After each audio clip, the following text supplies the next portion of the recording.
नमस्कार साथियों, Ashwini GS classes में आप सबका बहुत बहुत स्वागत है। हम लोग ज्योग्राफी के टॉपिक में जो टॉपिक पढ़ रहे थे, हम लोग इसके पहले तापीय कटिबंध के बारे में पढ़ा। हम लोगों ने तापीय कटिबंध के बाद हम लोगों ने वायुदाब पेटी के बारे में पढ़ा। वायुदाब पेटी जो प्रेशर बेल्ट होते हैं उसके बारे में हम लोगों ने पढ़ा कि किस तरीके से प्रेशर बेल्ट कहाँ कहाँ किन किन क्षेत्रों में पाए जाते हैं। बहुत ही विस्तृत तरीके से हम लोगों ने स्टडी किया उसके ऊपर।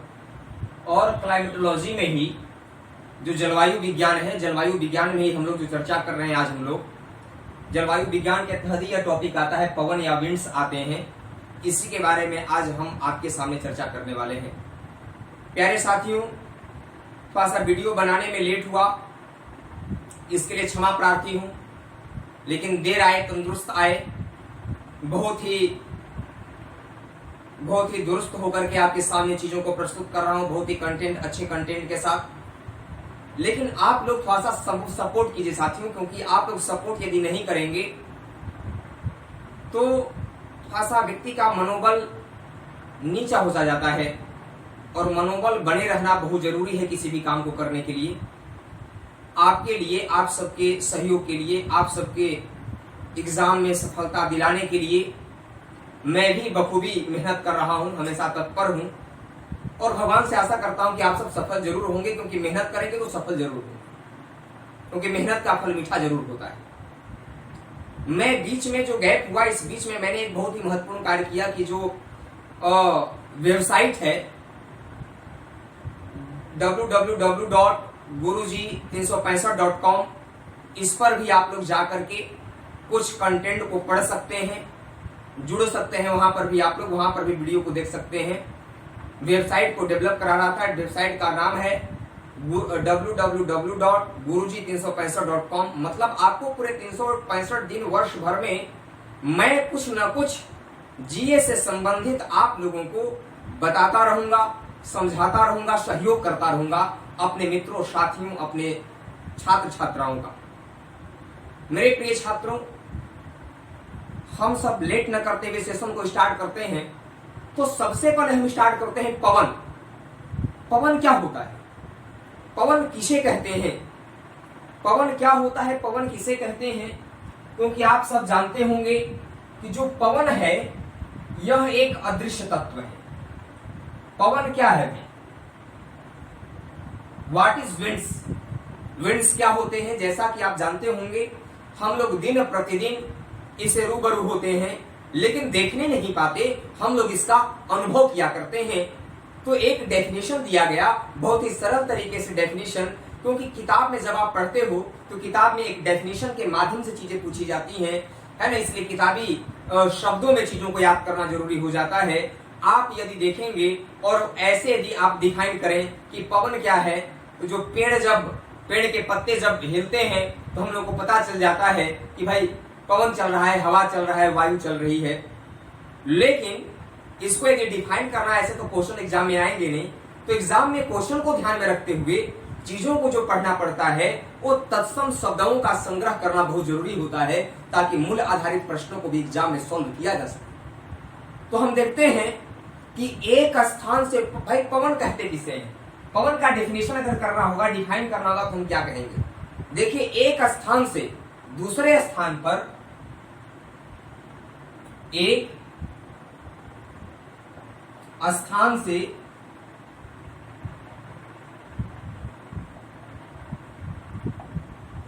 दूसरे स्थान पर चलने वाले वायु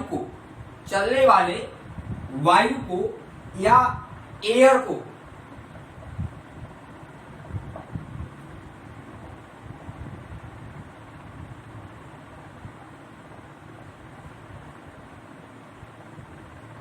बहुत सिंपल डेफिनेशन है साथियों।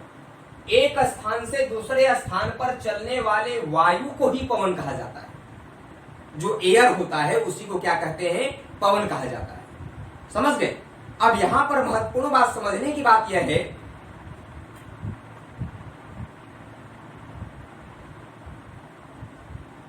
क्षैतिज विषमताओं के कारण ही पवन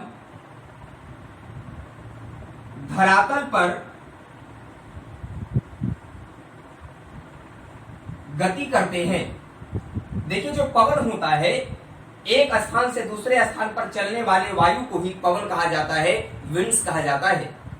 समझ रहे हमारी बात को?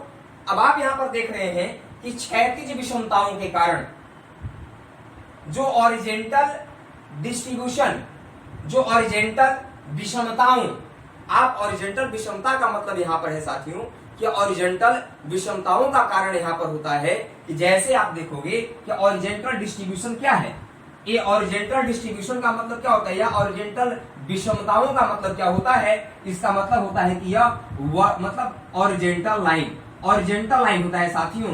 तो जब आप वायुदाब की पेटी पढ़ रहे थे, वायुदाब की पेटी में आपने देखा कि अलग अलग क्षैतिज विषमताओं के कारण पवन धरातल पर गति करते हैं। यदि क्षैतिज विषमता न हो तो पवन धरातल पर गति नहीं करेंगे।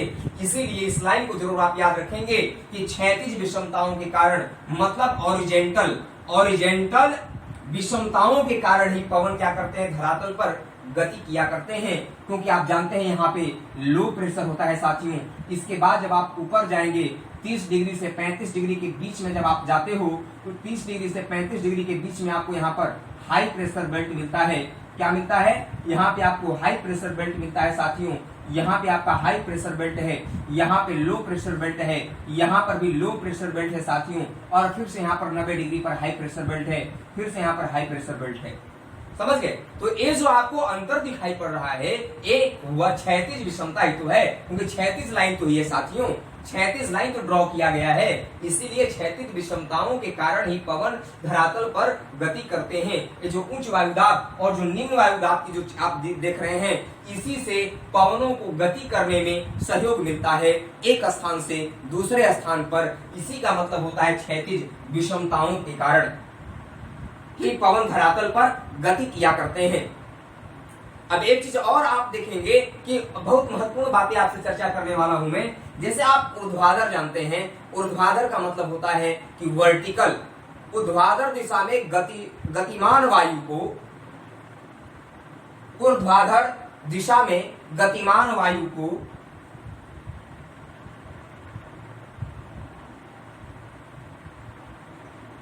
दिशा में गतिमान वायु को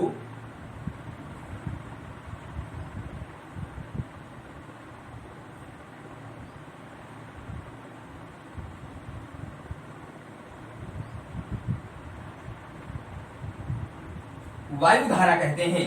ऊर्ध्वाधर दिशा में गतिमान वायु को क्या कहते हैं साथियों? तो वायु धारा कहा जाता है। वायु धारा का मतलब होता है साथियों कि वायु धारा का मतलब एयर करंट कहते हैं। वायु धारा का मतलब क्या होता है? एयर करंट होता है। वायु धारा को क्या क्या कहते हैं? तो एयर करंट कहा जाता है वायु धारा को। समझ गए? तो ऊर्ध्वाधर का मतलब होता है कि वर्टिकल। ऊर्ध्वाधर का मतलब क्या होता है? वर्टिकल होता है साथियों। यदि ऊर्ध्वाधर दिशा में गतिमान वायु को वायु धारा कहा जाता है। ऊर्ध्वाधर का मतलब होता है ऐसे, ऊर्ध्वाधर का मतलब होता है ऐसे। ये लाइन ऊर्ध्वाधर है, यह लाइन वर्टिकल है साथियों, ऊर्ध्वाधर। और ये जो आप देख रहे हो इसमें लाइन क्षैतिज है। क्या है? इसमें लाइन साथियों क्षैतिज है। तो मैं एक पृथ्वी का ही आप स्टडी करके ऐसे देखो, ये जो लाइन होता है साथियों, यह वर्टिकल लाइन है, यह ऊर्ध्वाधर लाइन है, और यह ओरिजेंटल लाइन है। मींस देशांतर रेखा ऊर्ध्वाधर लाइन को इंडिकेट करते हैं, और जबकि अक्षांश रेखा क्षैतिज या ओरिजेंटल लाइन को इंडिकेट करते हैं साथियों। तो यदि ऊर्ध्वाधर दिशा में कोई वायु गतिमान होती है, यदि नीचे से ऊपर की ओर वायु जाती है, तो उसे हम लोग क्या कहेंगे? वायु धारा कहते हैं। क्या बोलते हैं उसे? वायु धारा कहा जाता है, एयर करंट कहा जाता है साथियों। अब आप एक यहाँ पर केस स्टडी देखने जा रहे हैं। जरा सोचिए, कल्पना कीजिए कि यदि धरातल साथियों स्थिर होता। आप जानते हैं कि जो पृथ्वी है वह अपने अक्ष पर पश्चिम से पूरब की ओर घूमती है। पश्चिम से पूरब की ओर घूमने का मतलब साथियों कि इस तरह से घूमती है पृथ्वी, इस तरह से पृथ्वी घूमती है अपने अक्ष पर। देख रहे हैं? पश्चिम से पूरब की ओर होता है मतलब। समझ आप हमारी बात? वैसे देखेंगे आप लोग कि इस बोर्ड में नॉर्थ ऊपर में होगा, साउथ नीचे होगा, इधर ईस्ट होगा, इधर वेस्ट होगा। है ना। इधर क्या होगा साथियों, इधर देखेंगे, इधर वेस्ट हो जाएगा, इधर आपका ईस्ट हो जाएगा, इधर ऊपर में आपका नॉर्थ हो जाएगा और नीचे आपका साउथ हो जाएगा साथियों। क्या हो जाएगा, साउथ हो जाएगा। तो इसी तरीके से आप देखेंगे कि जो अर्थ है वह अपने अक्ष पर किधर से किधर घूमता है साथियों। तो अर्थ अपने अक्ष पर, है ना, पश्चिम से पूरब की ओर रोटेट करता है ना। जो अर्थ का रोटेशन है, अर्थ का रोटेशन पश्चिम से पूरब की ओर होता है, पश्चिम से पूरब की ओर अर्थ रोटेट होता है अपने एक्सिस पर। इसी के चलते यहाँ पर यदि मान लीजिए कि यह पृथ्वी घूमती तो है, मान लीजिए घूम रही है अपने अक्ष पर, एक्सिस पर रोटेट कर रही है, लेकिन यदि अर्थ अपने अक्ष पर रोटेट नहीं करता, यदि पृथ्वी अपने अक्ष पर घूर्णन नहीं करता और धरातल जो लैंड सरफेस है वह भी बिल्कुल समान रहता, ऊंचावच नहीं पाया जाता, हाईलैंड्स नहीं पाए जाते, बिल्कुल समानता पाई जाती, तो जानते हैं क्या होता। इसी तरह के केस स्टडी क्वेश्चन पूछे जाते हैं, विशेष लेवल के एग्जामों में क्वेश्चन पूछे जाते हैं इस तरह के कि यदि पृथ्वी स्थिर होता और धरातल समतल होता तो क्या स्थितियां उत्पन्न होती। 4 कॉलम नीचे दे दिए जाते हैं। सीटेट वगैरह में भी क्वेश्चन पूछे जाते हैं ऐसे। एलएलबी एंट्रेंस में भी, बीएचयू के एलएलबी एंट्रेंस में जो क्वेश्चन पूछे जाते हैं वो भी मूल आधारित प्रश्न ही पूछे जाते हैं साथियों। इसलिए मूल आधारित प्रश्नों को सॉल्व करने के लिए यह जरूरी है जानना कि आप इसको अच्छे तरीके से समझें और जानें कि कैसे आपकी कंटेंट जो टॉपिक है, इस टॉपिक में क्या क्या कंटेंट है, इस कंटेंट के लिए आप कंटेंट को ध्यान में रखकर कॉन्सेप्ट को क्लियर करें, जिससे कि आप एग्जाम में हर क्वेश्चन को सॉल्व करने में अपने आप को सक्षम बना सकें। तो आप यहाँ पर देख रहे हो कि भाई ये तो निश्चित हो गया आपका कि एक स्थान से दूसरे स्थान पर चलने वाली वायु को पवन कहा जाता है और क्षैतिज विषमताओं के कारण ही पवन धरातल पर गति किया करते हैं, मूव करते हैं। क्षैतिज मतलब ऑरिजेंटल विषमताओं के कारण ही पवन धरातल पर गति करते हैं साथियों। और ऊर्ध्वाधर दिशा में गतिमान वायु को वायु धारा कहा जाता है। ऊर्ध्वाधर का मतलब वर्टिकल होता है, जैसे यह लाइन वर्टिकल है और यह लाइन इसमें ऑरिजेंटल है साथियों। तो आप देख रहे हैं क्वेश्चन यह था कि यदि धरातल अपने अक्ष पर रोटेट नहीं करता और सारा धरातल समतल, सारा सरफेस जो पार्ट है, जो लैंड पार्ट है, वह बिल्कुल एक समान बराबर में होता तो कौन सी स्थितियां उत्पन्न होती।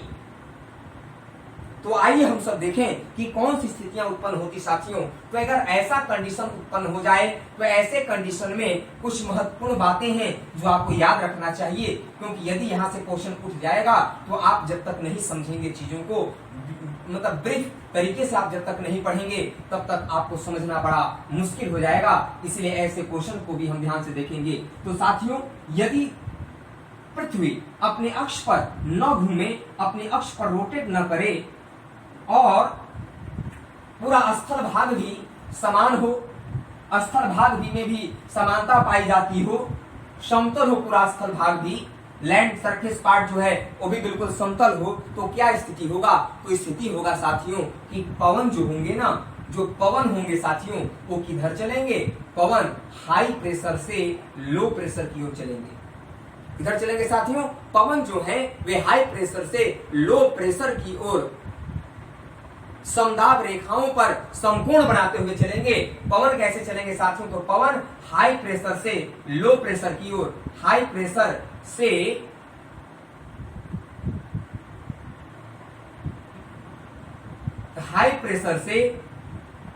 लो प्रेशर की ओर,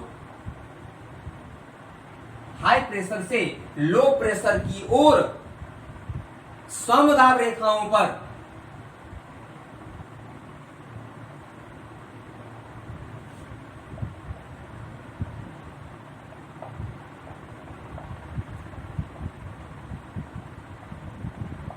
समकोण बनाते चलेंगे साथियों। क्वेश्चन क्या था, क्वेश्चन यह था यदि पृथ्वी स्थिर हो, क्वेश्चन था साथियों यदि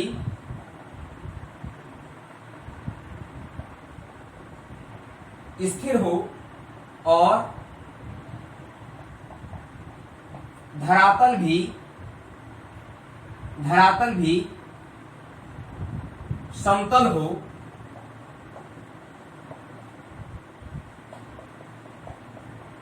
तो क्या होगा या कौन सी स्थितियां उत्पन्न होगी साथियों। यदि पृथ्वी स्थिर होगा और धरातल समतल होंगे तो पवन जो पवन होगा साथियों वो किधर चलेगा? पवन हाई प्रेशर से लो प्रेशर की ओर समदाब रेखाओं पर समकोण बनाते हुए चलेंगे, समकोण बनाते हुए चलेंगे साथियों, समझ गए? समकोण बनाते हुए चलेंगे, समझ गए? लेकिन ऐसा होता नहीं है। ऐसा इसलिए नहीं होता, क्यों भाई? लेकिन हम लिखेंगे यहां पर कि लेकिन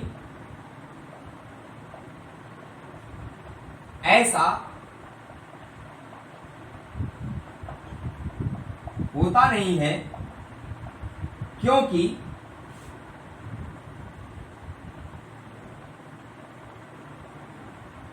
पृथ्वी अपने अक्ष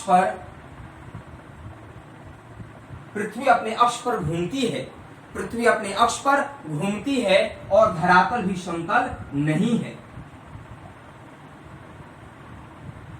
धरातल भी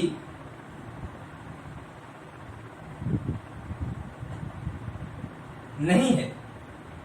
तो देख रहे हैं आप, यदि ऐसी स्थिति उत्पन्न हो जाए तो पवन किधर चलेंगे? तो हाई प्रेशर से लो प्रेशर की ओर चलेंगे और समदाब रेखाओं पर समकोण बनाते चलेंगे साथियों। लेकिन ऐसा होता नहीं है क्योंकि पृथ्वी अपने अक्ष पर घूमती है और धरातल भी समतल नहीं है।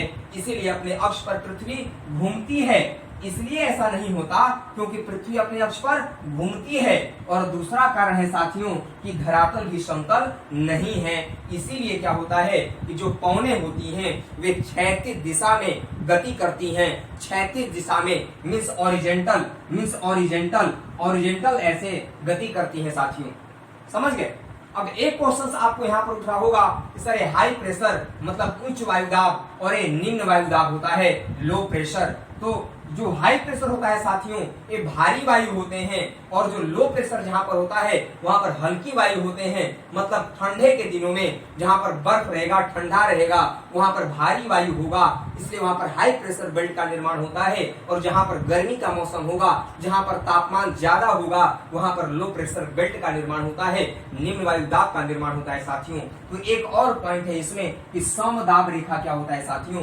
समदाब रेखा किसे कहते हैं? तो समदाब रेखा जो होता है साथियों एक समान दाब वाले स्थान को मिलाने वाली रेखाओं को, एक समान दाब वाले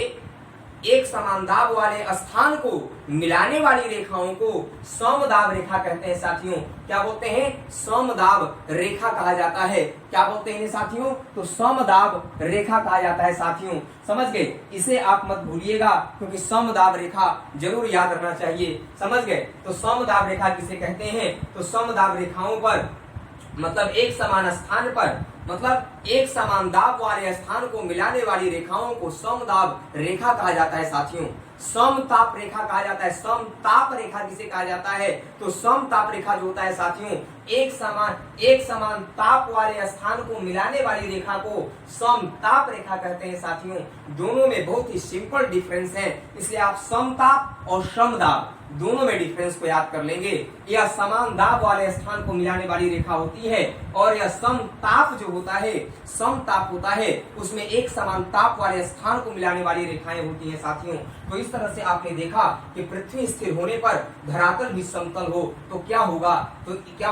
तो जो हाई प्रेशर पवन होंगे, विंड होंगे, वे हाई प्रेशर से लो प्रेशर की ओर समदाब रेखाओं पर समकोण बनाते चलेंगे, मींस 90 डिग्री का एंगल बनाते चलेंगे साथियों। मतलब नीचे से ऊपर की ओर चलेंगे साथियों, इस तरीके से चलेंगे। समदाब रेखा ऐसे होता है, समदाब रेखा ऐसे होता है, तो इसी पर ये समकोण बनाते हुए चलेंगे साथियों, समझ गए?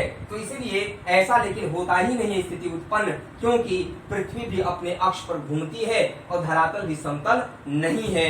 इसलिए यह बात जो होगा, यह बात केवल इमेजिनरी है, सोचने पे आपको लगता है, लेकिन इससे भी क्वेश्चन बन सकता है बड़े एग्जामों में, इसलिए आप इसे भी जरूर याद कर लेंगे क्योंकि महत्वपूर्ण चीजें हैं नॉलेज को गेन करने के लिए। क्योंकि क्वेश्चन जो एग्जाम में अब तक आ चुके हैं, बहुत सारे टीचर को मैंने देखा कि बच्चे को स्वीट पॉइजन देने के लिए वे क्या करते हैं कि वे उन क्वेश्चन को ही शामिल करते हैं पढ़ाते समय कि जो क्वेश्चन एग्जाम में आ चुके हैं साथियों। लेकिन इस बात को आप ध्यान रखो कि स्वीट पॉइजन मुझे नहीं देना, मुझे बच्चों को कंटेंट देना है, मुझे बच्चों को नॉलेज देना है, मुझे बच्चों को एक बेस मजबूत कराना है जिससे कि बच्चे अपने आप को तैयार कर सकें किसी भी एग्जाम को क्वालिफाई करने के लिए। इसीलिए आप देखोगे कि हम उन क्वेश्चन को भी यहाँ पर शामिल करते हैं कि जो क्वेश्चन एग्जाम में अब तक नहीं आए हैं, उन क्वेश्चन पर भी आपका ध्यान जाना चाहिए कि हो सकता है कि जो क्वेश्चन अब तक नहीं आया है आने वाले एग्जाम में उन्हीं टॉपिकों से क्वेश्चन उठकर आएगा, क्योंकि कोई भी एग्जामिनर रिपीट करना,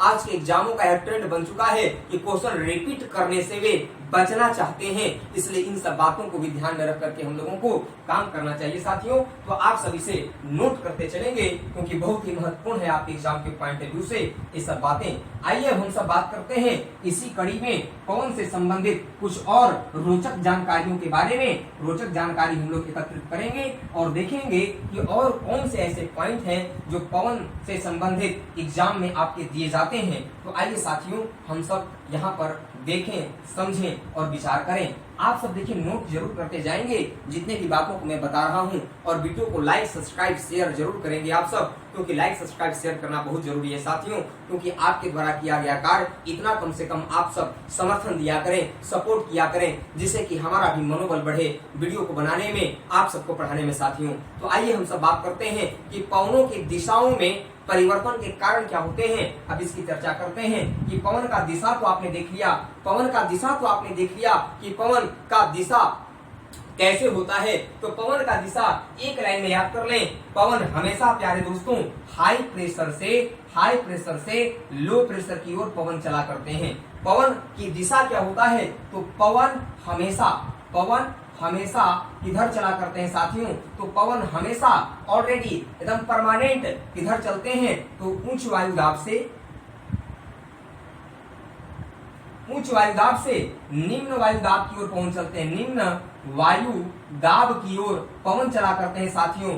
इस हाई प्रेशर से लो प्रेशर की ओर पवन हमेशा चला करते हैं। इस बात को आप लोग जरूर याद रखेंगे, भूलेंगे नहीं। हाई प्रेशर से लो प्रेशर की ओर मतलब जहां पर स्थान ठंडा रहेगा, है ठंडा से गर्म की ओर, ठंडा से गर्म की ओर, भारी वायु हल्की वायु की ओर, भारी वायु हल्की वायु की ओर चला करती है साथियों। हमेशा इस कंटेंट को आप याद रखेंगे। जैसे मैथ में आप a+b का होल स्क्वायर याद करते हैं फार्मूला, उसी तरह से ज्योग्राफी में भी आप इसको फार्मूला की तरह याद रखेंगे कि हवा हमेशा साथियों हाई प्रेशर से लो प्रेशर की ओर, उच्च वायुदाब से निम्न वायुदाब की ओर। जहाँ उच्च वायुदाब होगा वहां पे ठंडा होता है, मतलब ठंडा से गर्म की ओर हवा चला करते हैं। हमेशा ठंडा से गर्म की ओर हवा चलते हैं साथियों, है ना। भारी वायु हल्की वायु की तरफ चला करती हैं, भारी वायु हमेशा हल्की वायु की तरफ चला करती हैं।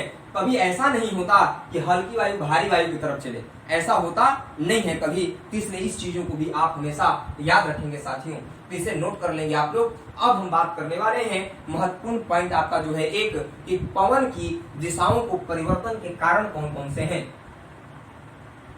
पवन की दिशाओं के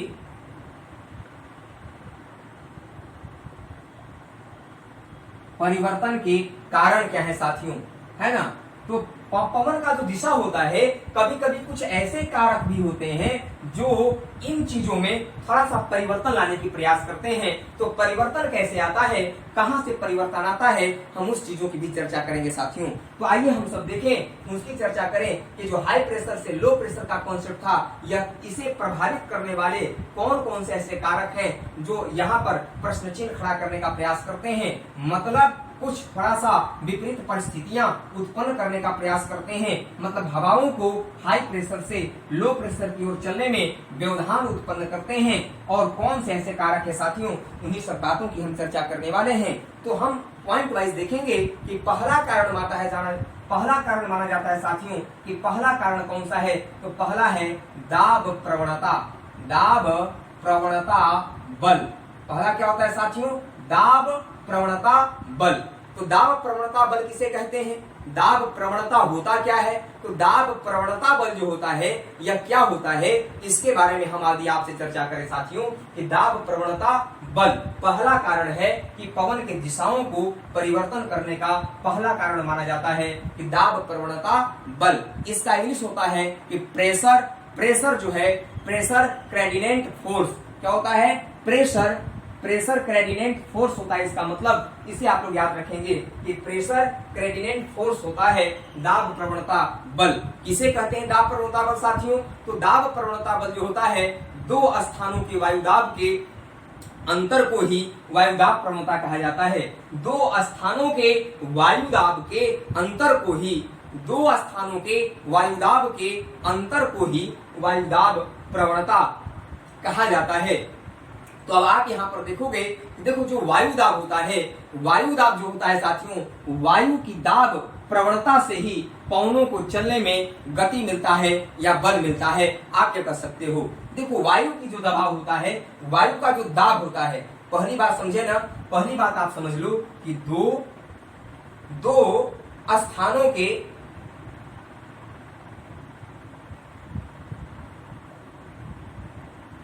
वायुदाब के, दो स्थानों के वायुदाब के अंतर को ही वायुदाब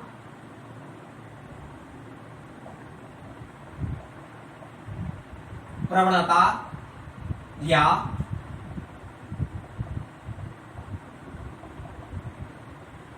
दाब प्रवणता बल कहते हैं।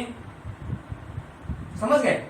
अब आप यहां पर महत्वपूर्ण पॉइंट कुछ मैं और बताऊंगा आपको। देखिए वायु की दाब प्रवणता से ही, वायु की दाब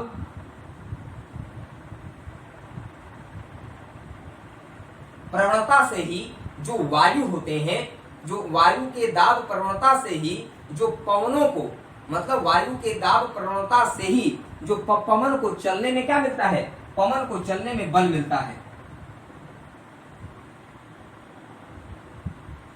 पवन को चलने में बल मिलता है साथियों। यदि वायु की दाब प्रवणता नहीं होगी, दो स्थानों के वायु दाब में यदि अंतर नहीं होगा, तो पवन को चलने में भी बल नहीं मिलेगा। इस बात को आप याद रखेंगे। दाब प्रवणता बल क्या है? तो दाब प्रवणता बल का मतलब होता है, या वायु दाब प्रवणता का मतलब होता है कि दो स्थानों के वायु दाब के अंतर को ही दाब, वायु दाब प्रवणता या दाब प्रवणता बल कहा जाता है। तो वायु की दाब प्रवणता के कारण ही पवन को चलने में बल मिलता है साथियों। तो जो प्रवणता होता है, मतलब प्रेशर ग्रेडिएंट जो होते हैं, प्रेशर ग्रेडिएंट इसे कहा जाता है कि प्रेशर ग्रेडिएंट फोर्स कहा जाता है। क्या बोलते हैं? प्रेशर ग्रेडिएंट फोर्स इसे कहा जाता है। शॉर्ट में इसे कहा जाता है पीजीएफ। पीजीएफ कहा जाता है साथियों, प्रेशर ग्रेडिएंट फोर्स कहा जाता है पीजीएफ। समझ गए? तो ये आप याद रखेंगे कि वायु की दाब प्रवणता से ही पवनों को चलने में बल मिलता है। पवन जो गति करते हैं, जिसे हम अनुभव करने पाते हैं, कभी तेज वायु आ रही है, अभी हल्की वायु चल रही है, अभी पवन नहीं चल रहा है, या बहुत अभी तेज गति से हवा चल रहा है, या पवन यहाँ पर चला, तूफान आ गया और उड़ाकर किसी बाइक गाड़ी लोगों को लेकर चला गया, उसको गिरा दिया। समझ गए? तो तूफान जैसे जो स्थितियां आ जाती हैं, या जब तेज पवनें चलती हैं, तो ये सब क्यों चलते हैं? तो ये सब वायु की दाब प्रवणता के कारण ही पवनों को चलने में बल मिलता है साथियों। अब आप यहाँ पर देखेंगे कि क्षैतिज वायु दाब के में अंतर के कारण ही, क्षैतिज वायु दाब में,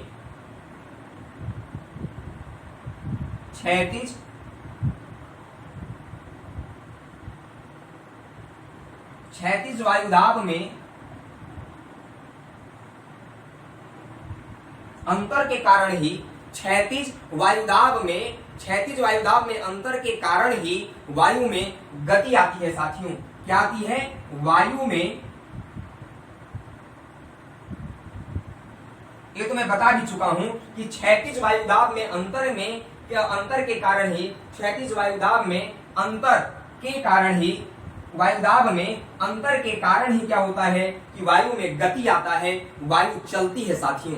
क्या होती है? वायु चलती है साथियों। इस बात को आपको याद रखना चाहिए। तो जब वायु चलेंगे, जब वायु में जब गति होता है, जब वायुदाब प्रवणता जब होता है, क्षैतिज वायुदाब में अंतर जो होता है, इसी के कारण वायु में क्या होता है साथियों? गति करती हैं हवाएं, ये जो पवन होते हैं। इसलिए इस चीज को आप याद रखेंगे, भूलेंगे नहीं, क्योंकि आपके एग्जाम के पॉइंट ऑफ व्यू से बहुत ही महत्वपूर्ण पॉइंट है साथियों यह। अब जो बात करने वाले हैं कि दूसरा जो पॉइंट है जो प्रभावित करता है, दूसरा कौन सा तत्व है साथियों जो प्रभावित करता है पवन के दिशाओं को, तो दूसरा जो तत्व है जो पवन को प्रभावित करता है साथियों वह है आपका कोरियालिस बल। क्या होता है साथियों? कोरियालिस बल होता है। तो कोरियालिस बल किसे कहते हैं, थोड़ा सा इसके बारे में भी हम लोग चर्चा करेंगे। क्या दूसरा क्या होता है साथियों? चलिए मैं यहाँ पर पॉइंट दे देता हूँ कि पहला दूसरा पॉइंट होता है साथियों कोरियालिस बल। क्या होता है? कोरियालिस बल।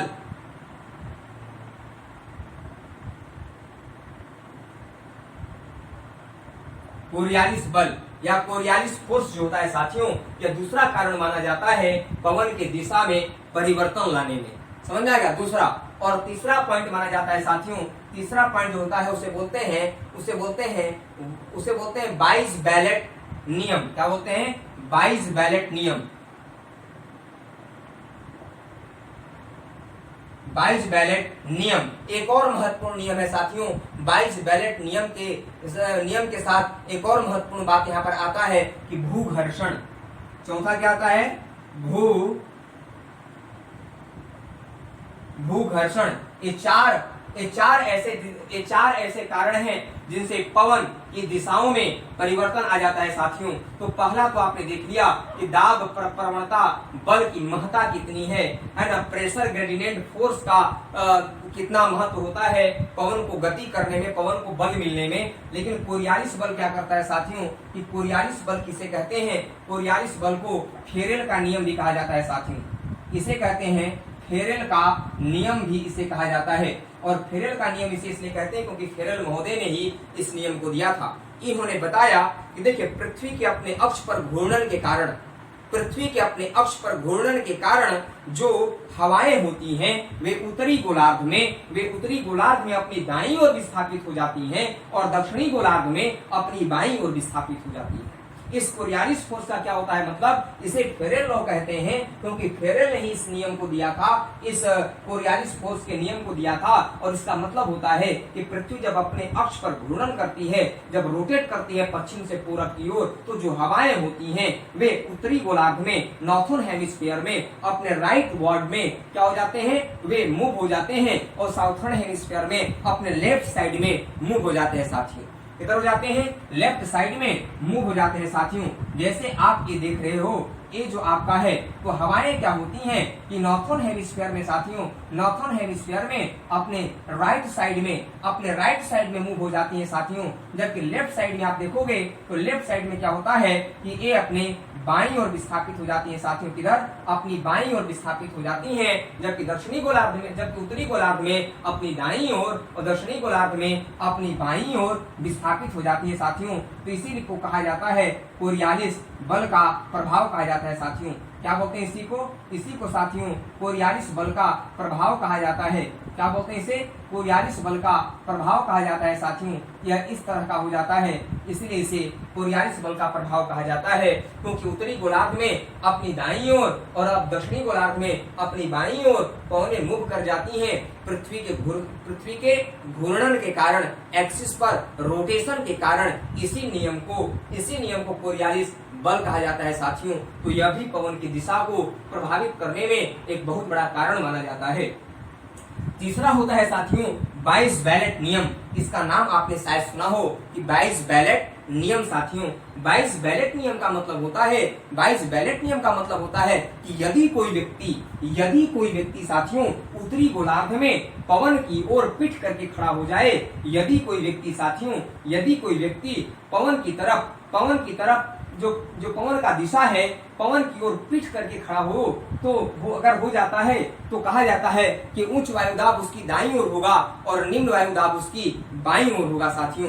किधर होगा? निम्न वायुदाब उसकी किधर होगा? तो निम्न वायुदाब साथियों किधर होगा? तो निम्न वायुदाब उसके बाईं ओर होगा और उच्च वायुदाब उसके दाईं ओर होगा साथियों। तो बाइस बैलेट नियम क्या कहता है साथियों? यह कहता है कि यदि कोई व्यक्ति वायु के तरफ पीठ करके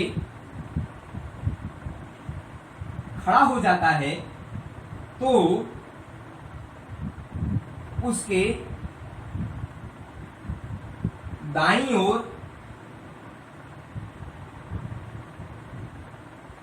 उच्च वायु दाब मतलब हाई प्रेशर होगा और उसके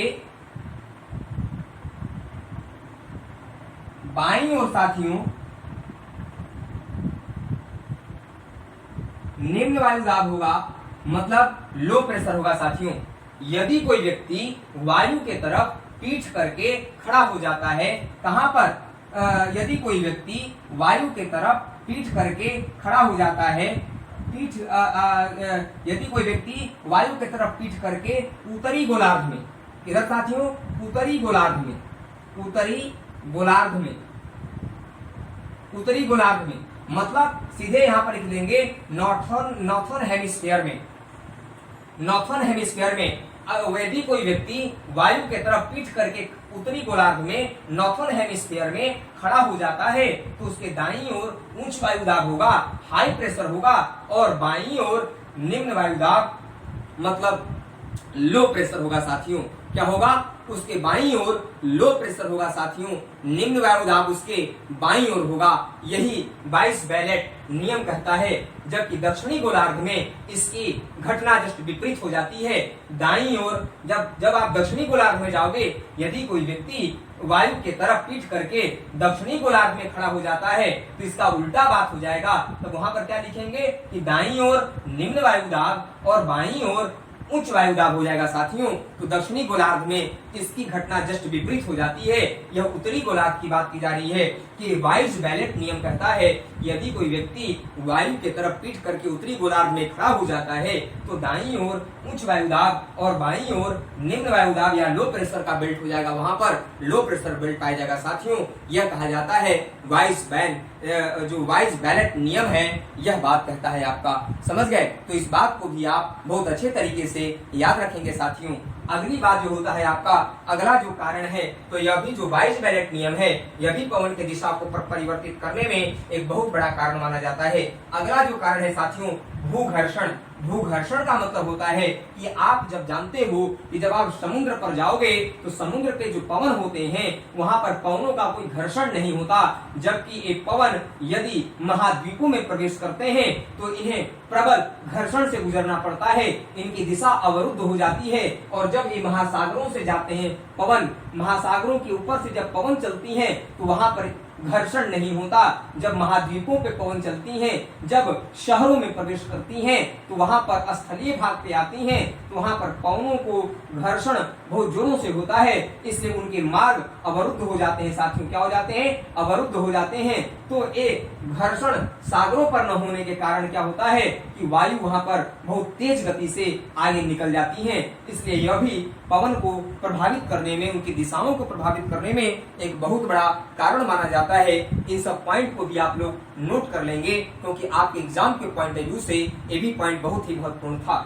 अब हम बात करते हैं साथियों, ये सब बात अब आप लिख लिए होंगे।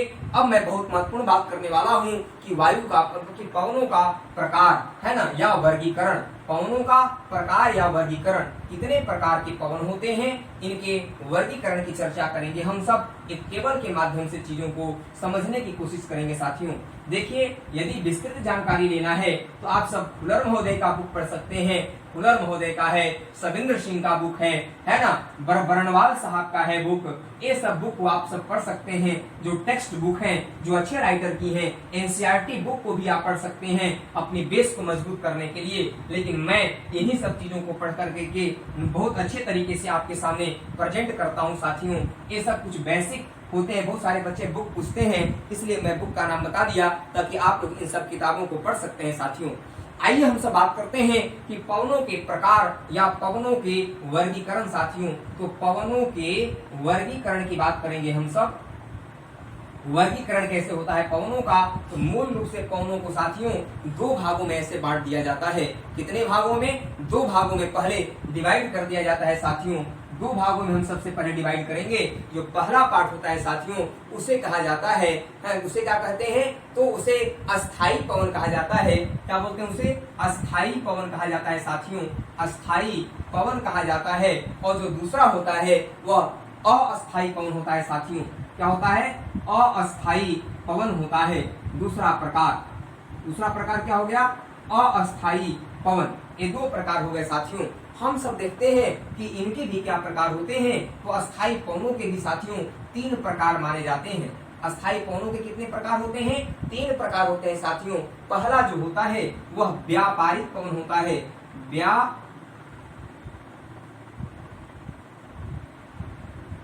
व्यापारिक पवन या सन्मार्गी पवन भी इन्हें कहा जाता है। क्या बोलते हैं? सन्मार्गी पवन भी इन्हें कहा जाता है। सन्मार्गी पवन भी इन्हें कहा जाता है। इंग्लिश में इन्हें ट्रेड विंड कहा जाता है साथियों। क्या बोलते हैं? ट्रेड विंड इंग्लिश में इन्हें कहा जाता है साथियों। और जो दूसरा प्रकार होता है वे पछुआ पवन होते हैं साथियों। पछुआ पवन, पछुआ पवन कहा जाता है इन्हें, है ना, पछुआ पवन। और जो व्यापारिक पवन या सन्मार्गी पवन होते हैं इन्हें क्या कहते हैं? इन्हें पूर्वा पवन भी कहते हैं। क्या बोलते हैं? पूर्वा पवन। पूर्वा पवन भी इन्हें कहा जाता है साथियों, या पूर्वा पवन, सन्मार्गी पवन या पूर्वा पवन कहा जाता है। व्यापारिक पवनों को पछुआ पवन कहते हैं इनको, या वेस्टर्लाइज कहते हैं इंग्लिश में, इसे ईस्टरलाइज कहते हैं। ट्रेड विंड या पूर्वा पवन को ईस्टरलाइज कहते हैं, पछुआ पवन को क्या कहते हैं? वेस्टरलाइज कहते हैं। और तीसरा जो होता है साथियों ये होता है ध्रुवीय पवन। क्या होते हैं? ध्रुवीय पवन होता है तीसरा। ये स्थायी होते हैं। ये तीनों पवन वर्ष भर एक ही दिशा में प्रवाहित होते रहते हैं, इनमें परिवर्तन नहीं होता साथियों। लेकिन अब जो बात करने वाले हैं अस्थायी पवनों का, इसमें 3 चीजें आती हैं। इसका भी प्रकार 3 है साथियों, इसके भी प्रकार 3 माने जाते हैं। इसमें पहला प्रकार होता है साथियों अस्थायी पवनों में कि क्या होता है इसमें कि अस्थायी पवनों में मानसूनी पवनें होती हैं। पहला क्या होती है साथियों? मानसूनी पवनें, मानसूनी पवनें। दूसरा होता है साथियों, दूसरा होता है स्थानीय पवनें। दूसरा होता है दूसरा होता है साथियों समीर, समीर को लिखते हैं समीर। और तीसरा होता है साथियों स्थानीय पवनें, स्थानीय पवनें। ये तीसरा होता है साथियों।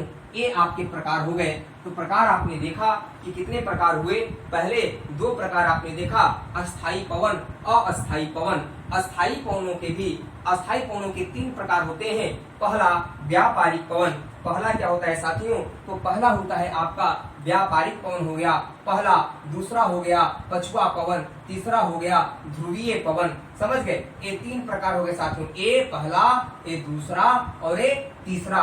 ये 3 पवन आपके सामने हैं। और अस्थायी पवनों में भी 3 प्रकार होता है। मानसूनी पवन, समीर होता है, और एक आपका स्थानीय पवन होता है, लोकल विंड जिसे कहते हैं साथियों। क्या होता है? लोकल विंड जिसे कहते हैं, लोकल विंड भी होता है। लेकिन कुछ और प्रकार हैं इन लोगों के। जैसे मानसूनी पवनों के भी 2 प्रकार होते हैं साथियों। मानसूनी पवनों के 2 प्रकार माने जाते हैं, एक तो ग्रीष्मकालीन और एक शीतकालीन। एक क्या माना जाता है साथियों? तो ग्रीष्मकालीन माना जाता है, ग्रीष्मकालीन माना जाता है। मानसूनी पवनों में 2 हो गए, ग्रीष्मकालीन और एक हो गया आपका शीतकालीन होता है साथियों।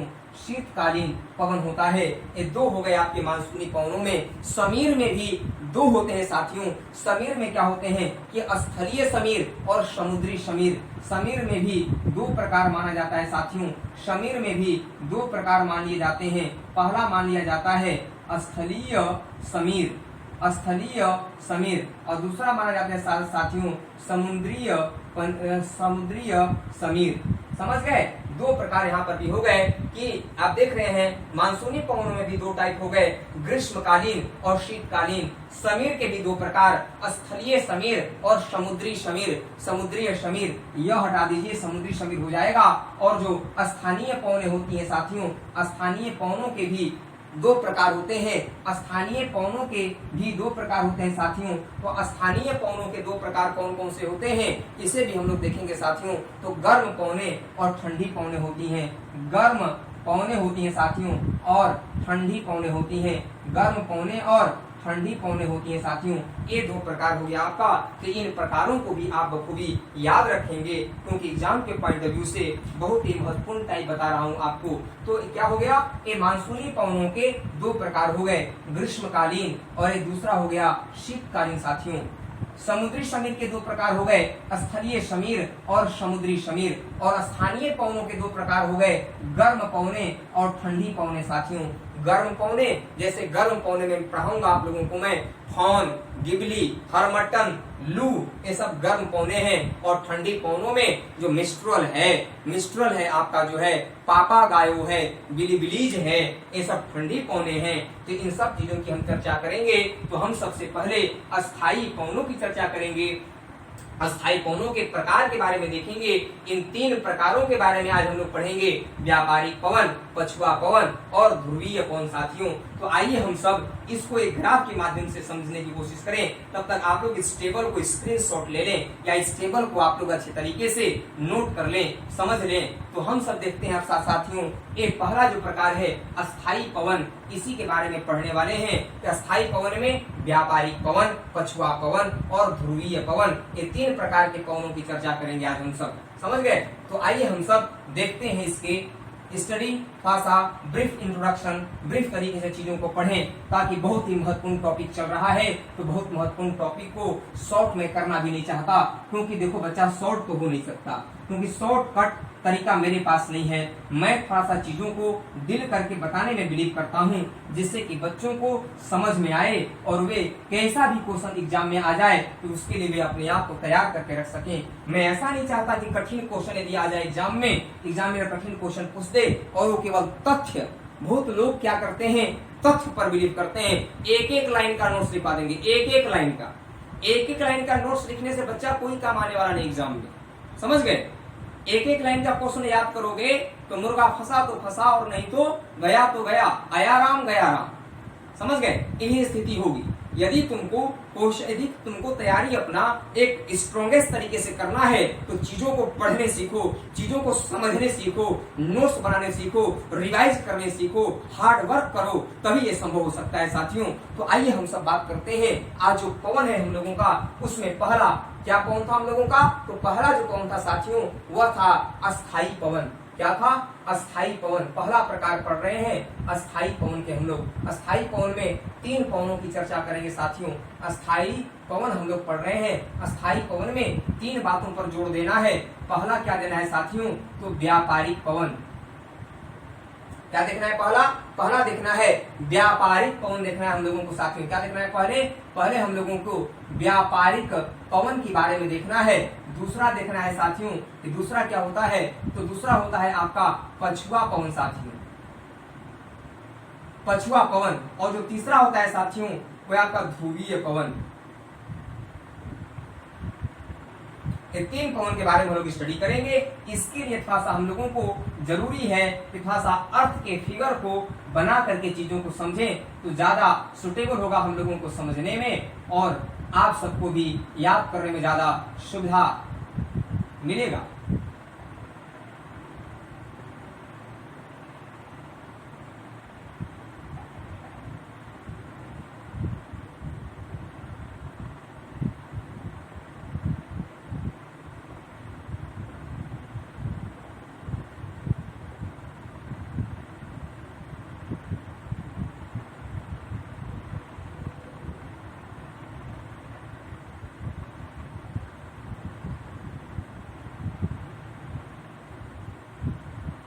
ये हो गया साथियों आपका। आइए हम सब देखें और अच्छे तरीके से इसको समझने की कोशिश करें कि कैसे पवनें चलती हैं साथियों। पवन किस तरीके से मूव होते हैं, पवन किस तरीके से संचालित होते हैं, इसी सब चीज के बारे में खासा हम लोग स्टडी करेंगे। बहुत ही ब्रीफ स्टडी करने वाले हैं, इसलिए आप लोग बहुत ही केयरफुली तरीके से चीजों को समझने की कोशिश कीजिएगा। आइए हम सब देखते हैं। देखिए साथियों, आप सब तो जानते हैं यह आपका विषुवत रेखा होता है, 0 डिग्री माना जाता है। यह विषुवत रेखा है, यह 0 डिग्री है। ये सब आप लोग जानते हैं, समझते भी हैं आप सब लोग इसको। तो आप देख रहे हो ये 5 डिग्री आपका यहाँ पे है साथियों। क्या है यह 5 डिग्री है साथियों आपका, समझिए क्या है, 5 डिग्री है आपका नॉर्थ में और 5 डिग्री आपका साथियों क्या होता है साउथ में। तो 5 डिग्री नॉर्थ में और 5 डिग्री साउथ में हम चलते हैं। 5 डिग्री नॉर्थ 5 डिग्री साउथ, चलिए हम चल दिए। ये तो 0 डिग्री था, का आप समझ रहे हो। ये 5 डिग्री नॉर्थ 5 डिग्री साउथ, मतलब 5 डिग्री उत्तरी अक्षांश 5 डिग्री दक्षिणी अक्षांश हम लोगों ने चला। ये देखिए आपका उत्तरी ध्रुव है साथियों, मतलब नॉर्थ पोल, और ये हो गया आपका यहाँ पर साउथ पोल। ये नॉर्थ पोल साउथ पोल, विषुवत रेखा दो भागों में बांट दिया, नॉर्थर्न हेमिस्फीयर साउथर्न हेमिस्फीयर, उत्तरी गोलार्ध दक्षिणी गोलार्ध साथियों दो भागों में बांट दिया। समझ गए। अब हम देखने वाले हैं यहाँ पर, अब जो हम सब देखने वाले हैं साथियों कि आप जब आगे बढ़ोगे, थोड़ा सा जब आगे बढ़ते हो आप साथियों, तो थोड़ा सा ऊपर चलो, तो यहाँ पर आपको देखने को मिलेगा कि कुछ ऐसी चीजें घटनाएं घटती हैं जो आपको समझने में बड़ा सहयोग करेंगी, जो आपके एग्जाम के पॉइंट ऑफ व्यू से बहुत ही महत्वपूर्ण मानी जाती हैं। तो आइए हम सब देखें यहाँ पर कि कैसे चीजें परिवर्तित हो रही हैं। थोड़ा सा ग्राफ को अच्छे तरीके से समझना जरूरी है, तभी आप चीजों को समझ सकते हैं। आइए हम सब बात करते हैं। देखिए ए आपका है 30 डिग्री से 35 डिग्री साथियों, 30 डिग्री से 35 डिग्री है आपका, और ए आपका हो गया साथियों 60 डिग्री से 65 डिग्री हो गया। बीच में मैं थोड़ा सा लिखूंगा, इसलिए गैप थोड़ा सा ज्यादा दिया हूँ साथियों, क्योंकि आप लोग ये मत देखिएगा कि सर 5 डिग्री का इतना ही, तो यहाँ पर 30 से 5 डिग्री का इतना ज्यादा गैप कैसे हो गया, ये मत समझिएगा। मैं जो समझाने की कोशिश कर रहा हूँ इसको समझने की कोशिश कीजिएगा आप सब। आइए हम सब बात करते हैं यहाँ पर कि बहुत बच्चे अड़ जाते हैं कि सर ऐसे कैसे कर दिए आप, इसलिए अड़ना नहीं है बच्चा, तो समझना है चीजों को। जो मैं कॉन्सेप्ट समझाना चाह रहा हूँ उसको आप लोगों को फोकस करना है, और उसी पर फोकस करके चीजों को समझना है आप लोगों को। तो आइए हम सब देखें साथियों, ये देखिए 30 डिग्री, ये हो गया 35 डिग्री, ये हो गया 60 डिग्री, और ये आपका जो है सो 65 डिग्री साथियों। ये तो आप जानते हैं, कटिबंध जब मैं आपको पढ़ा रहा था तो कटिबंध में आपको बताया था कि यह जो क्षेत्र है साथियों, यह ITCZ का क्षेत्र है। IT, यहाँ पर आप मैं लिख रहा हूँ शॉर्ट में ITCZ, ITCZ। ये जो विषुवत रेखीय क्षेत्र होता है या ITCZ का क्षेत्र माना जाता है। ITCZ का मतलब होता है, ITCZ का मतलब होता है साथियों कि inter tropical convergent zone. Inter tropical convergent zone मतलब उष्ण कटिबंधीय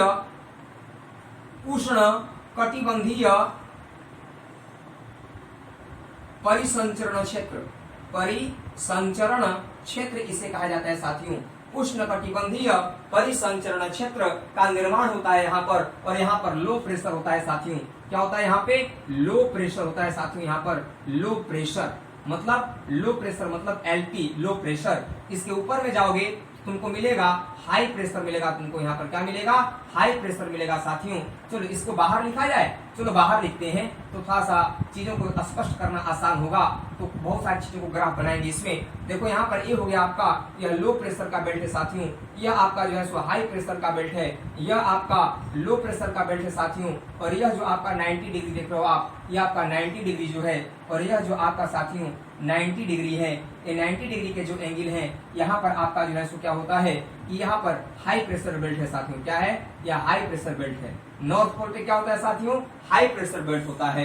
नॉर्थ पोल पे हाई प्रेशर बेल्ट। तो यहाँ पर भी क्या होगा? यहाँ पर भी 30 डिग्री से 35 डिग्री के बीच में नॉर्थ में हाई प्रेशर, तो यहाँ भी हो जाएगा आपका हाई प्रेशर बेल्ट हो जाएगा। इसके नीचे आएंगे, यहाँ पर आपका फिर से लो प्रेशर बेल्ट हो जाएगा, यहाँ पर आपका जो है सो हाई प्रेशर बेल्ट हो जाएगा साथियों, हाई प्रेशर बेल्ट हो जाएगा साथियों। समझ गए? तो आप जानते ही हैं, नाम तो जानते हैं आप लोग कि इसे कहा जाता है, हाँ, इसे कहा जाता है उष्णकटिबंधीय निम्न वायुदाब की पेटी है आपका यह।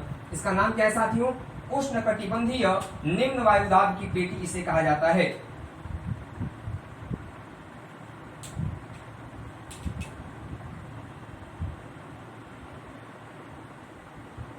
उष्ण कटिबंधीय निम्न वायुदाब की पेटी है साथियों। इसके ऊपर में जाओगे, ये आपका है उपोष्ण कटिबंधीय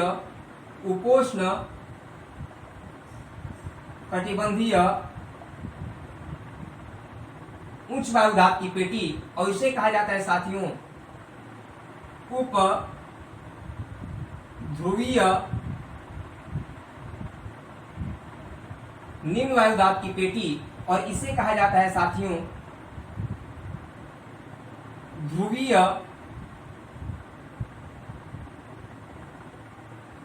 उच्च वायु दाब की पेटी, इसे भी कहा जाएगा उपोष्ण कटिबंधीय उच्च वायु दाब की पेटी, इसे कहा जाता है उप ध्रुवीय निम्न वायु दाब की पेटी। जो नीचे होता है आपका साथियों, नीचे जो होता है इसे कहते हैं ध्रुवीय उच्च वायु दाब की पेटी, ये आपका होता है। तो अब आप देखने वाले हैं पहला है व्यापारिक पवन। पहला क्या है? व्यापारिक पवन है। व्यापारिक पवन को सन्मार्गी पवन भी कहते हैं। व्यापारिक पवन को सन्मार्गी पवन कहा जाता है साथियों, है ना। सन्मार्गी पवन व्यापारिक पवन को कहा जाता है, ट्रेड विंड भी इसे कहा जाता है। समझ गए? ये जो आपके व्यापारिक पवन होते हैं, जब ये महासागर को पार करते हैं, ये व्यापारिक पवन, जब देखिए ये बात तय है कि ये ऊपर में उत्तरी गोलार्ध, नीचे दक्षिणी गोलार्ध। सबसे अधिक यदि जलीय भाग देखा जाए तो दक्षिणी गोलार्ध में है, और यदि सबसे अधिक स्थलीय भाग देखा जाए तो आपका उत्तरी गोलार्ध में है। उत्तरी गोलार्ध में ज्यादा स्थलीय भाग है, दक्षिणी गोलार्ध में ज्यादा जलीय भाग है साथियों। ये बात भी आप स्पष्ट तरीके से याद रखेंगे। तो जब ए व्यापारिक पवन क्या किसे कहते हैं? तो व्यापारिक पवन साथियों दोनों गोलार्धों में, व्यापारिक पवन दोनों गोलार्धों में उपोष्ण कटिबंधीय उच्च वायु दाब की पेटी से उष्ण कटिबंधीय निम्न वायु दाब की पेटी की ओर चला करती हैं। उसी को उपोष्ण कटिबंधीय उच्च वायु दाब कहते, उसी को व्यापारिक पवन कहा जाता है। ये पवनें ऐसे चला करती हैं साथियों। तो समझे डिफिनीशन मैंने कैसे दिया? दिखना चाहिए आपको, जो मैं बोल रहा हूँ जब तक दिखे नहीं तब तक सही नहीं मानना है, क्योंकि थोड़ा सा प्रैक्टिकली साइंटिफिक भी थोड़ा सा ज्योग्राफी को समझा जाता है। देखो कि तब देखिए व्यापारिक पवन किसे कहेंगे, ट्रेड विंड किसे कहेंगे। ट्रेड विंड के बारे में पढ़े देख रहे हैं हम सब। तो दोनों गोलार्धों में, है ना, बोथ हेमिस्फीयर में, समझ गए। तो जो सब ट्रॉपिकल हाई प्रेशर बेल्ट से ट्रॉपिकल लो प्रेशर बेल्ट की ओर जो चलने वाली हवाएं होती हैं, उनको ट्रेड विंड कहा जाता है। जबकि दोनों गोलार्धों में इनकी दिशा अलग अलग होता है साथियों, अलग अलग होता है। ये ऐसे चला करती है साथियों, इस तरीके से ये चला करती हैं, है ना। उत्तरी गोलार्ध में, दक्षिणी गोलार्ध में कैसे चलती हैं? ये ऐसे चलती हैं। दक्षिणी गोलार्ध में साथियों इनका दिशा इस तरीके से होता है, बस सेम इस तरीके से इनकी दिशा होती है साथियों। ये दोनों जगह पर व्यापारिक पवन ही आपको दिखाई पड़ रहे हैं। दोनों जगहों पे व्यापारिक पवन ही आपको दिखाई पड़ रहे हैं, ऊपर भी और नीचे भी इन्हें व्यापारिक पवन ही बनाया हूँ। रेड पेन से जो आपको दिख रहे हैं, दोनों गोलार्धों में उपोष्ण कटिबंधीय उच्च वायु दाब से, क्योंकि यहाँ पर भी उपोष्ण कटिबंधीय उच्च वायु दाब की पेटी, यहाँ पर भी उपोष्ण कटिबंधीय उच्च वायु दाब की पेटी, जिसे इंग्लिश में सब ट्रॉपिकल हाई प्रेशर बेल्ट बोलते हैं, और बीच वाले को ट्रॉपिकल लो प्रेशर बेल्ट बोलते हैं।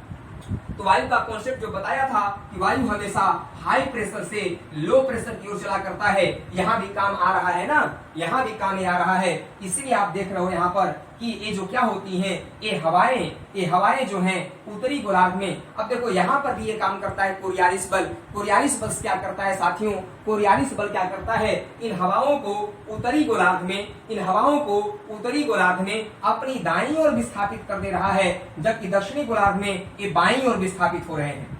हो रहे कि नहीं हो रहे? उत्तरी गोलार्ध में अपनी दाईं ओर और दक्षिणी गोलार्ध में अपनी बाईं ओर विस्थापित हो जाती हैं ये हवाएं साथियों। इसीलिए यहाँ पर एक जो है सो ये आप तो जानते हैं, यह हाई प्रेशर बेल्ट है ना, ये हाई प्रेशर बेल्ट है। तो अब आप इसका एक कर सकते हैं, यहाँ पर ग्राफ बना सकते हैं। जैसे देखिए यू आकार के होते हैं इसे। कोरियालिस बल के चलते प्रभाव क्या पड़ता है? कोरियालिस बल का प्रभाव ये पड़ता है। देखिए ये प्रभाव कोरियालिस बल का पड़ता है उत्तरी गोलार्ध में। उत्तरी गोलार्ध में एक कोरियालिस बल का प्रभाव पड़ता है साथियों। यह कोरियालिस बल का प्रभाव पड़ता है उत्तरी गोलार्ध में। दक्षिणी गोलार्ध में जब आप जाओगे, इनका प्रभाव इस तरीके से पड़ जाता है, ऐसे प्रभाव पड़ता है इनका साथियों, ऐसे, क्योंकि ये बाईं ओर मिट जाते हैं दक्षिणी गोलार्ध में। इधर मुड़ जाते हैं बाईं ओर, अपनी दक्षिणी गोलार्ध में ये मुड़ जाते हैं साथियों, इसलिए इनका प्रभाव ये भी पड़ता है। समझ गए? तो एक कोरियालिस बल का प्रभाव ये आप देख रहे हो दोनों जगहों पे, कि जो या पृथ्वी के घूर्णन के कारण कह सकते हो, पृथ्वी के घूर्णन के कारण और कोरियालिस बल के प्रभाव के चलते। कोरियालिस बल क्या है? पृथ्वी के घूर्णन के चलते वायु जो होती है उत्तरी गोलार्ध में अपनी बाईं ओर उत्तरी गोलार्ध में अपनी दाईं ओर राइट साइड में और यहाँ पर अपने लेफ्ट साइड में मूव कर जाती है साथियों। समझ गए?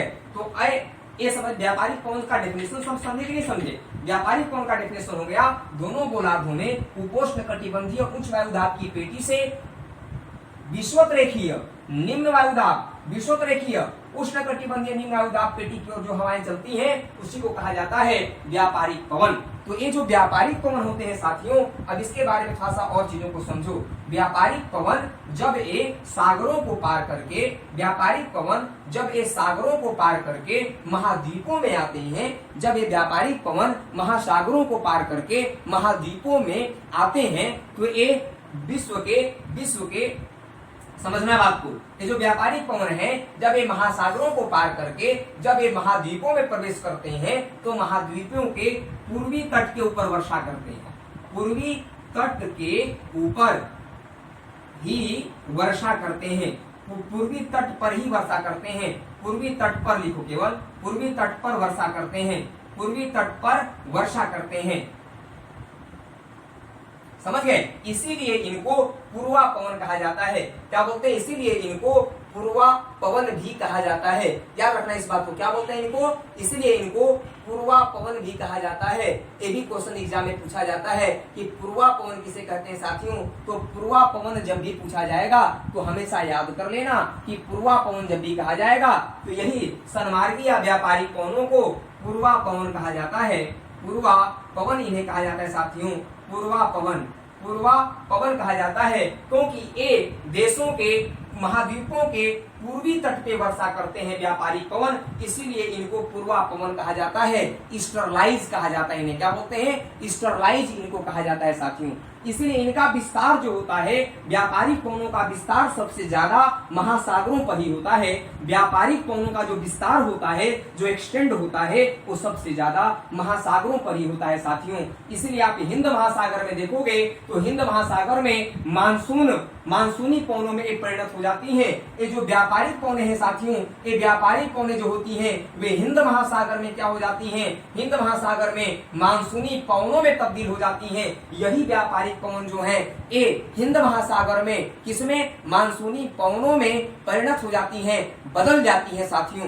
क्या हो जाती हैं? बदल जाती हैं साथियों। और एक चीज और याद रखना कि शीत ऋतु में क्या होता है कि शीत ऋतु में इनका जो वेग होता है वह ज्यादा हो जाता है। व्यापारिक पवनों का वेग शीत ऋतु में क्या हो जाता है साथियों? तो ज्यादा हो जाता है। शीत ऋतु में इनका वेग ज्यादा हो जाता है व्यापारिक पवनों का साथियों। व्यापारिक पवन जो होते हैं साथियों, ये उत्तरी गोलार्ध में किधर चलते हैं? अब एक चीज तो आप लोग जानते हो ना साथियों कि ये यदि प्लस का चिन्ह दे दिया जाए, इसे मैं नॉर्थ बताया, इसे मैं साउथ बताया, इसे मैं वेस्ट बताया और इसे मैं ईस्ट बताया, तो इस भाग को क्या कहोगे? जो ये भाग तुमको दिखाई पड़ रहा है, इस भाग को क्या कहोगे आप? या इस भाग को क्या कहोगे आप साथियों? इस भाग को क्या कहोगे? तो नाम तो दोगे ना। इस भाग को दोगे नॉर्थ ईस्ट, इस भाग को दोगे साउथ ईस्ट, इस भाग का नाम दोगे तुम क्या? साउथ वेस्ट, है ना? साउथ वेस्ट नाम दोगे ना, साउथ वेस्ट। और इस भाग का तुम नाम क्या दोगे? इसको दोगे नॉर्थ वेस्ट नाम दोगे। ये बीच वाला जो भाग है तो ये नॉर्थ, साउथ, ईस्ट, वेस्ट, इसे कहोगे नॉर्थ ईस्ट, इसे कहोगे साउथ ईस्ट, इसे कहोगे साउथ वेस्ट, इसे कहोगे नॉर्थ वेस्ट, कहोगे ना। तो इसलिए यहाँ पर बात को समझना आप कि जो व्यापारिक पवनें होते हैं साथियों, व्यापारिक पवनें उत्तरी गोलार्ध में साथियों किधर चला करती हैं? तो देख रहे हो, नॉर्थ ईस्ट से साउथ वेस्ट की ओर, नॉर्थ ईस्ट से किधर चलती हैं? साउथ वेस्ट की ओर चला करती हैं। समझ गए? व्यापारिक पवनें उत्तरी गोलार्ध में नॉर्थ ईस्ट से साउथ वेस्ट की ओर चलती हैं। हिंदी में है ना, उत्तर पूरब से दक्षिण पश्चिम की ओर चला करती हैं। उत्तर पूरब से दक्षिण पश्चिम की ओर चला करती हैं, क्योंकि उत्तरी गोलार्ध में इनका जो आकार आप देख रहे हो, यही देख रहे हो ना, तो ऐसा ही तो यहाँ पर ये है साथियों। इसलिए ये दोनों मेल तो खा रहा है कि नहीं खा रहा है? इसीलिए ये इसे बोलेंगे कि उत्तरी गोलार्ध में व्यापारिक पवन नॉर्थ ईस्ट से साउथ वेस्ट की ओर चला करती है। ये व्यापारिक पवन दक्षिणी गोलार्ध में किधर चलती हैं? जब ये दक्षिणी गोलार्ध में आओगे कि दक्षिणी गोलार्ध में व्यापारिक पवन का दिशा क्या होता है, तो इनका दिशा कैसे है, इस तरीके से है ना। इनका दिशा कैसा है साथियों? ए वाला दिशा है इनका, ए वाला सेकंड वाला दिशा नीचे दक्षिणी गोलार्ध में ए वाला दिखाएगा। मतलब कैसे कहोगे? तो साउथ ईस्ट से किधर चलती हैं? तो नॉर्थ वेस्ट की ओर चला करती हैं। दक्षिण पूरब से उत्तर पश्चिम की ओर चला करती हैं। इन्हें व्यापारिक पौने दक्षिणी गोलार्ध में साथियों दक्षिण पूरब से उत्तर पश्चिम की ओर चला करती हैं। इस बात को आप बखूबी याद करना, क्योंकि ये बहुत ही महत्वपूर्ण है एग्जाम के पॉइंट ऑफ व्यू से। इन्हें पूर्वा पवन कहा जाता है। बहुत विस्तृत जानकारी मैंने तुमको दिया, जो आप इसको समझ करके याद कर सकते हो। डेफिनेशन तो एक लाइन में याद कर लोगे कि दोनों गोलार्धों में उपोष्ण कटिबंधीय उच्च वायुदाब क्षेत्र से विषुवत रेखीय या उष्ण कटिबंधीय निम्न वायुदाब की क्षेत्र की ओर चलने वाली हवाओं को व्यापारिक पवन कहा जाता है। या ये भी कह सकते हो कि दोनों गोलार्धों में 30 डिग्री से 35 डिग्री अक्षांश से 5 डिग्री उत्तरी और दक्षिणी अक्षांश की ओर चलने वाली हवाओं को, पवनों को व्यापारिक पवन कहते हैं। ये भी डेफिनेशन दे सकते हो। चलो अब दूसरी बात करते हैं कि पछुआ पवन क्या होते हैं साथियों?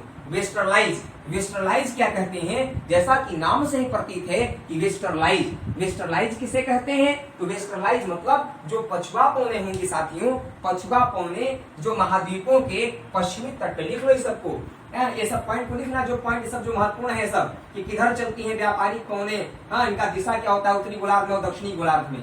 समझ गए? इस बात को भूलना नहीं है। चलो इसे मिटा रहा हूं अब मैं।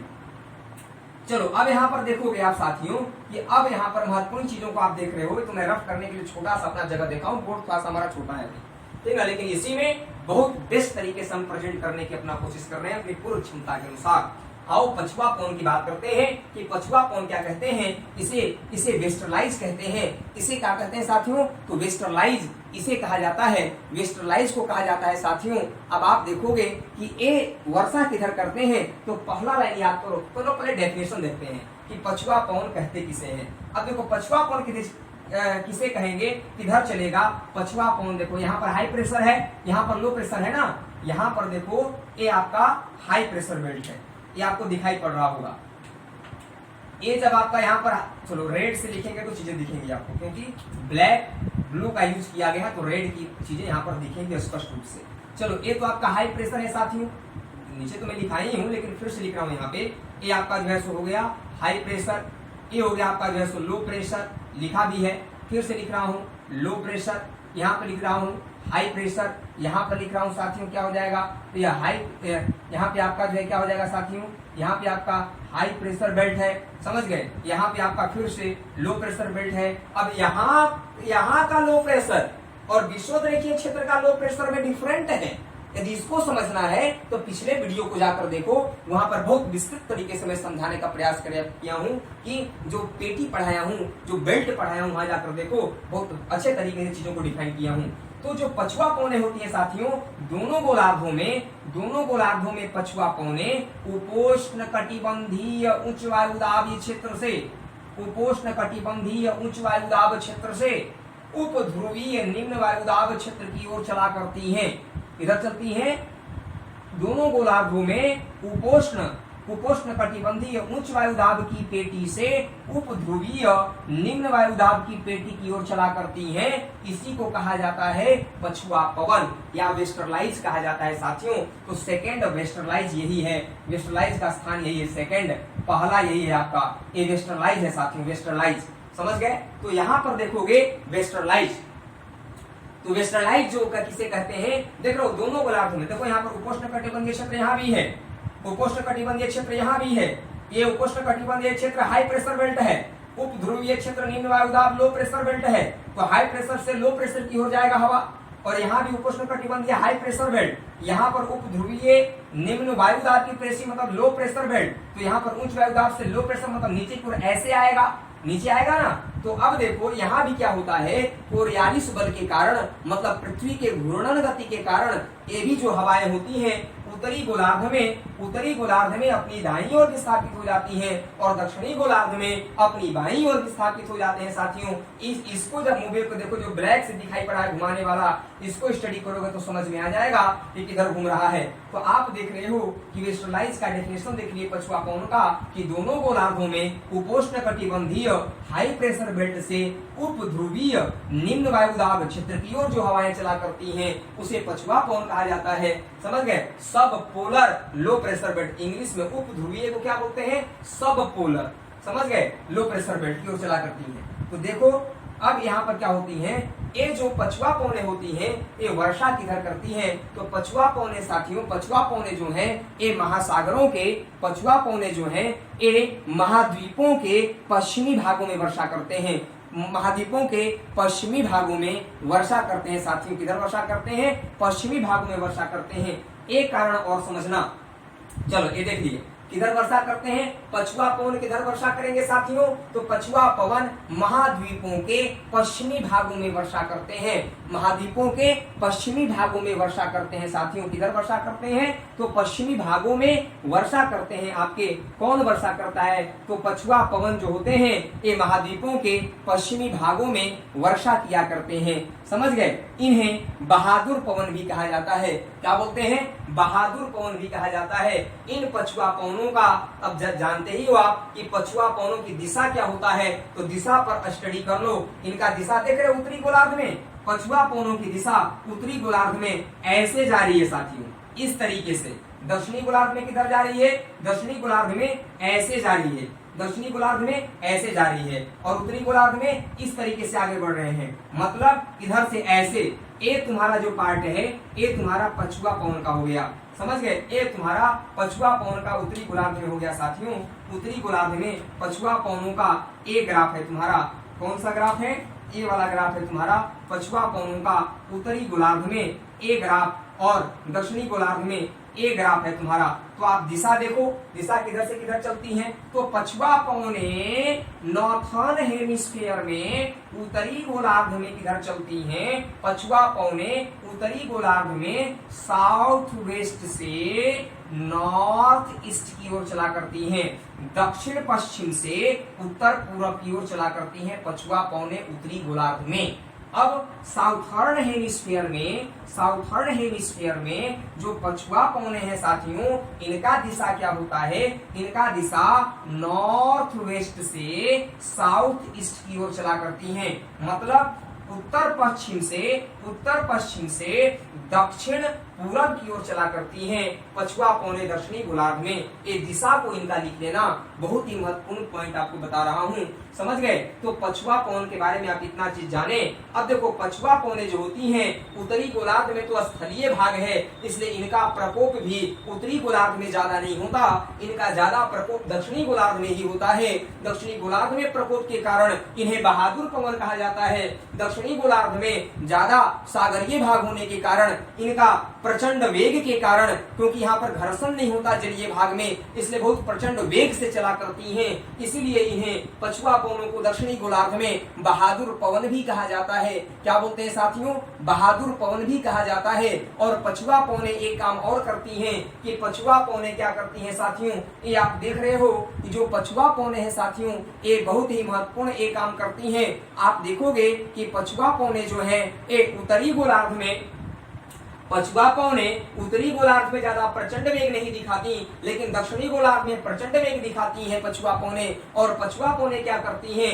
पछुआ पवनें को दक्षिणी गोलार्ध में प्रचंड वेग के कारण, पछुआ पवनों को दक्षिणी गोलार्ध में प्रचंड वेग के कारण 40 डिग्री दक्षिणी अक्षांश पे, 40 डिग्री दक्षिणी अक्षांश पे, 40 डिग्री दक्षिणी अक्षांश पे क्या कहते हैं? तो रोअरिंग 40 मतलब गरजता चालीसा बोलते हैं। क्या बोलते हैं? गरजता चालीसा। 40 पछुआ पवनों को वेस्टर्लाइज को 40 डिग्री साउथर्न लैटिट्यूड पे, 40 डिग्री साउथर्न लैटिट्यूड पे क्या कहते हैं? तो 40 डिग्री साउथर्न लैटिट्यूड पे वेस्टर्लाइज को, पछुआ पवनों को रोअरिंग 40 मतलब गरजता चालीसा कहा जाता है है ना, 50 डिग्री दक्षिणी अक्षांश पर पछुआ पवनों को प्रचंड 50 कहा जाता है, फ्यूरियस 50s कहा जाता है, प्रचंड 50 कहा जाता है, फ्यूरियस 50s कहा जाता है। और 60 डिग्री दक्षिणी अक्षांश पर 60 डिग्री दक्षिणी अक्षांश पर पछुआ पवनों को श्रिंकिंग 60s कहा जाता है, श्रिंकिंग 60s कहा जाता है साथियों। मतलब चीखता साठा कहा जाता है, चीखता साठा कहा जाता है साथियों। तो 40 डिग्री पछुआ पवनों को 40। तो हम सब जो यहाँ पर देख रहे थे कि पछुआ पवनों के बारे में, जो वेस्टर्लाइज होते हैं ये महाद्वीपों के पश्चिमी तट पे वर्षा करते हैं। पछुआ पवने महाद्वीपों के पश्चिमी तट पे वर्षा करते हैं, इसलिए पश्चिमी यूरोप और पश्चिमी कनाडा में वर्ष भर वर्षा करते हैं, है ना। पश्चिमी यूरोप के पश्चिमी तट पे और पश्चिमी कनाडा पे वर्ष भर वर्षा करती हैं पछुआ पवने। समझ गए। पछुआ पवनों को ये दक्षिणी गोलार्ध में प्रचंड वेग के कारण ही इन्हें बहादुर पवन भी कहा जाता है। क्या बोलते हैं साथियों? बहादुर पवन भी कहा जाता है। समझ गए। अब आप देखने वाले हैं बहुत ही महत्वपूर्ण बात कि ध्रुवीय पवन किसे कहते हैं। तो ध्रुवीय पवन जो होती हैं आपकी, जो पोलर विंड होते हैं आपके, पोलर विंड भी आपके बहुत महत्वपूर्ण है। आप यहाँ पर देख रहे हो यह पोलर विंड जो है दोनों गोलार्धों में ऐसे चला करती हैं। मतलब व्यापारिक पवनों के समान ही इनका दिशा होता है, व्यापारिक पवनों के समान ही इनका दिशा होता है साथियों। इनका ध्रुवीय पवनों का व्यापारिक पवनों के समान ही इनका दिशा होता है। जैसे पछुआ पवन भी, ध्रुवीय पवन भी आपके इधर चल रहे हैं, तो ध्रुवीय पवन भी आप देख रहे हो जो वेस्टर्लाइज हैं आपके, वेस्टर्लाइज भी इधर चल रहे हैं। तो जो पोलर विंड है आपके, पोलर विंड किधर चल रहे हैं साथियों? तो इनका भी दिशा आप देखो कि इधर से है, नॉर्थ ईस्ट से साउथ वेस्ट की ओर चला करती हैं। इधर नॉर्थर्न हेमिस्फीयर में चला करती हैं। साउथर्न हेमिस्फीयर में बात करोगे तो साउथर्न हेमिस्फीयर में ध्रुवीय पवन जो होती हैं, ये इनका दिशा जो होता है, इनका दिशा भी साउथ ईस्ट से साथियों नॉर्थ वेस्ट की ओर होता है। मतलब उत्तरी गोलार्ध में पछुआ पवने उत्तर पूर्व से दक्षिण पश्चिम की ओर चला करती हैं, और दक्षिणी गोलार्ध में, है ना, दक्षिण पूर्व से उत्तर पश्चिम की ओर चला करती है साथियों।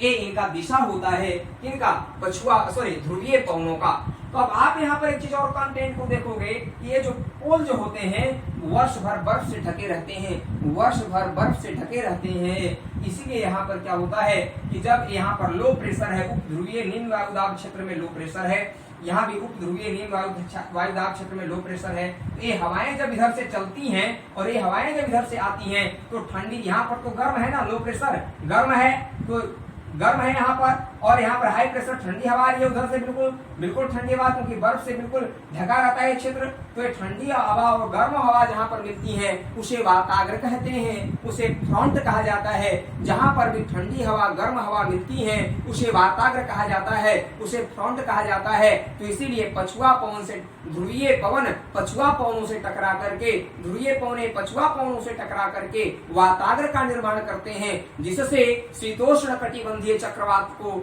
जन्म मिलता है, जिससे शीतोष्ण कटिबंधीय चक्रवात जन्म लेती हैं और वर्षा करती हैं इन क्षेत्रों में। समझ गए। शीतोष्ण कटिबंधीय चक्रवात निर्मित होने का एक यह भी कारण होता है कि ध्रुवीय जो पवने हैं ये पछुआ पवनों से टकरा करके उप ध्रुवीय निम्न वायुदाब पेटी के क्षेत्र में क्या करती हैं, यहाँ पर वाताग्र का निर्माण करती हैं। ये जो रेड लाइन देख रहे हो, ये जो रेड लाइन आप देख रहे हो यहाँ से, ये हवाएं जो हैं या आगे की ओर जब बढ़ती हैं इधर से, तो इधर से आने वाली जो ये हवाएं हैं, जो ध्रुवीय पवन है, ये टकराती हैं आपस में और यहीं पे फ्रंट का निर्माण होता है। यहाँ पर भी आपका जो है ये फ्रंट का निर्माण होता है साथियों, और इसी फ्रंट के जगह पर क्या होता है, शीतोष्ण कटिबंधीय चक्रवात के निर्माण के कारण बनते हैं और वर्षा करती हैं इन क्षेत्रों में। समझ गए। तो ये बहुत ही महत्वपूर्ण टॉपिक आज आपने पढ़ा। आपको कितने समझ में आया आप कमेंट बॉक्स में जरूर लिखिएगा कि आपको टॉपिक आपके एग्जाम की तैयारी करने वाले जो सिलेबस था उस टॉपिक थे उसके लिए कितने महत्वपूर्ण था। साथियों वीडियो को लाइक सब्सक्राइब शेयर जरूर कीजिएगा आप सब। तो आज के लिए बस इतना ही। नमस्कार, जय हिंद।